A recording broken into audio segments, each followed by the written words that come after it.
Praise the Lord. Hallelujah. God is almighty എന്ന ചാനലിലേക്ക് എല്ലാവർക്കും സ്വാഗതം.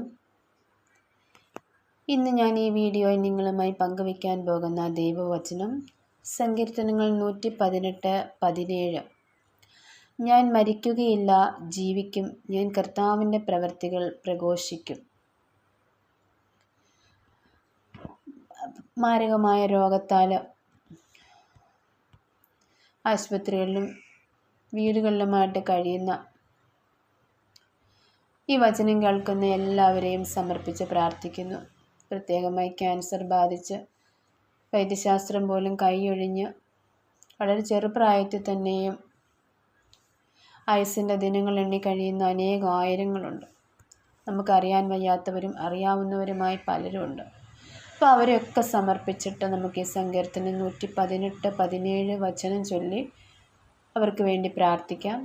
ഞാൻ മരിക്കുകയില്ല, ജീവിക്കും, ഞാൻ കർത്താവിൻ്റെ പ്രവൃത്തികൾ പ്രഘോഷിക്കും. ഈ രോഗാവസ്ഥയിലുള്ളവർ ഈ വചനം കേൾക്കുമ്പോൾ നിങ്ങളുടെ വീട്ടിലുണ്ടെങ്കിൽ അല്ലെങ്കിൽ ഈ വചനം കേൾക്കുകയാണെങ്കിൽ വിശ്വാസത്തോടെ ഈ വചനം ആവർത്തിച്ച് ചൊല്ലി പ്രാർത്ഥിക്കുക. തീർച്ചയായും അത്ഭുതം സംഭവിക്കും. ആയുസ്സും ആരോഗ്യവും നൽകുന്ന ദൈവം നമ്മുടെ ആയുസ്സിൻ്റെ ദിനങ്ങളൊക്കെയും കൂട്ടിത്തരും. അപ്പോൾ മനസ്സിൽ വിശ്വസിക്കുക.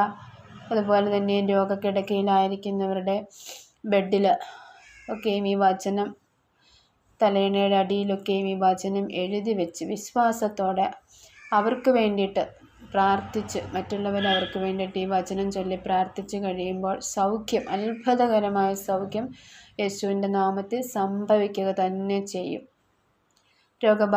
രോഗബാധിതരായി ആശുപത്രികളിലും വീടുകളിലുമായി കഴിയുന്ന എല്ലാവരെയും സമർപ്പിച്ചുകൊണ്ട് നമുക്ക് പ്രാർത്ഥിക്കാം. കർത്താവേ, ഞാനും 16:12 പറയുന്നുണ്ട്, കർത്താവേ, മരുന്നോ ലേപന ഔഷധമോ അല്ലെങ്കിൽ വചനമാണ് അവരെ അസുഖപ്പെടുത്തിയത്. മരുന്നിനാലും വൈദ്യശാസ്ത്രത്താലും ഉപേക്ഷിക്കപ്പെട്ടവർക്ക് പോലും ലാസറിനെ ഉയർപ്പിച്ച കർത്താവിന് ആയുസ്സും ആരോഗ്യവും നൽകുവാനായിട്ട് സാധിക്കും. ആ ഒരു വിശ്വാസത്താൽ കണ്ണും പൊട്ടി വചനം വിശ്വസിച്ച് പ്രാർത്ഥിക്കുക. രോഗാവസ്ഥയിലുള്ള എല്ലാവരെയും യേശു സൗഖ്യമാക്കും. എല്ലാവരെയും സമർപ്പിച്ചുകൊണ്ട് പ്രാർത്ഥിക്കുന്നു. യേശുനാമത്തിൽ തന്നെ. ആമേൻ.